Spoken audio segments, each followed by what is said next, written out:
Today's interview will be very special. They are here directly from Pygmalion. Let me see. Eliza Doolittle. Professor Henry Brins. Was thought to help her. Coronel Pickering.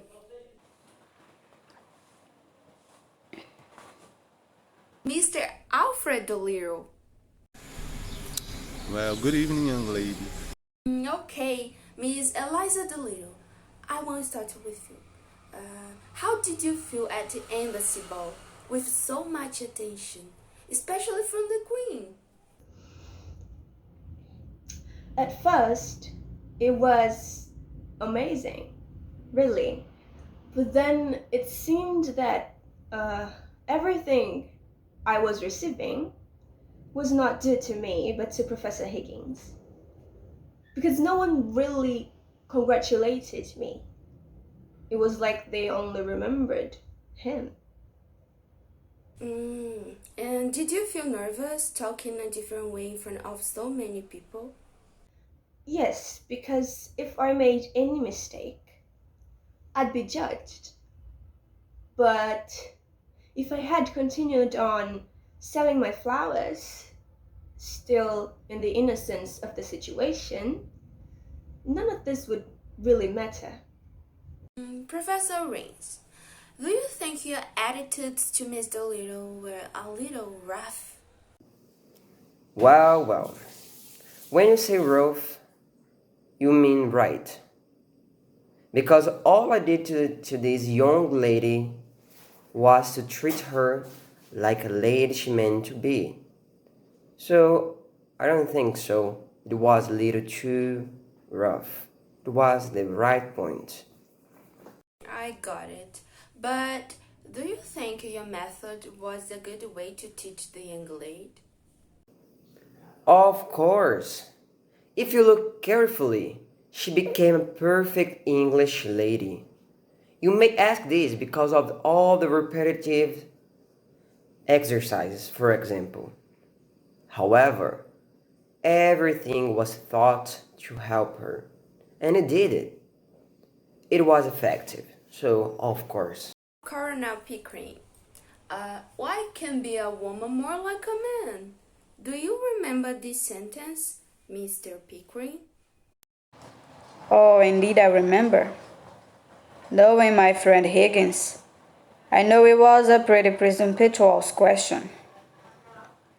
I don't agree with all the ideas he defends and expresses with such superiority, especially about Miss Dolittle. The poor girl was considered an experiment. Even I made mistakes with her, but I apologized.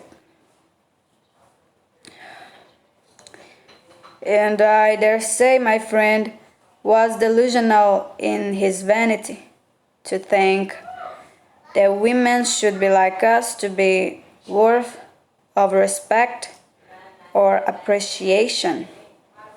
Well, men and women are not the same, and that's a good thing, because they complement each other. The same ability and intelligence that we possess are also in them.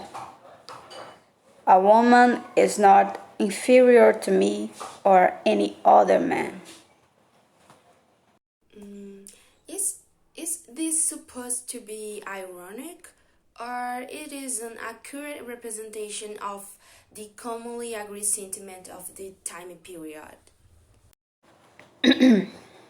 So, unfortunately, it's a rather comical representation of the sentiment commonly accepted at the time. If nowadays a woman is the victim of some prejudice on the part of a man, in my time it was much more. Miss Doolittle's story was proof that many men thought themselves better and superior to women. And finally, you, Mr. Alfred Doolittle, How do you feel with the title, The Most Original Moralist in England? Well, that's a funny thing. That when Professor Higgins gave me that name and it stuck. A reproachable man, that Mr. Higgins, but here I am, Alfred Doolittle, a lecturer for morals for 3,000 a year. Alright, and have your values changed? I don't like to think about values. I prefer to think about actions. I'm a practical man. And look at me, I've been forced to change. Look at my clothes. When I had no money, I could live a simple life. I could go anywhere.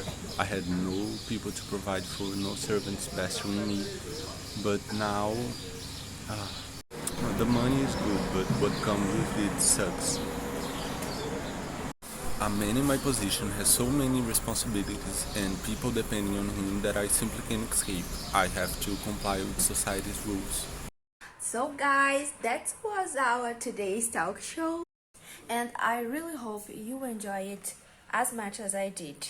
Bye, see you soon.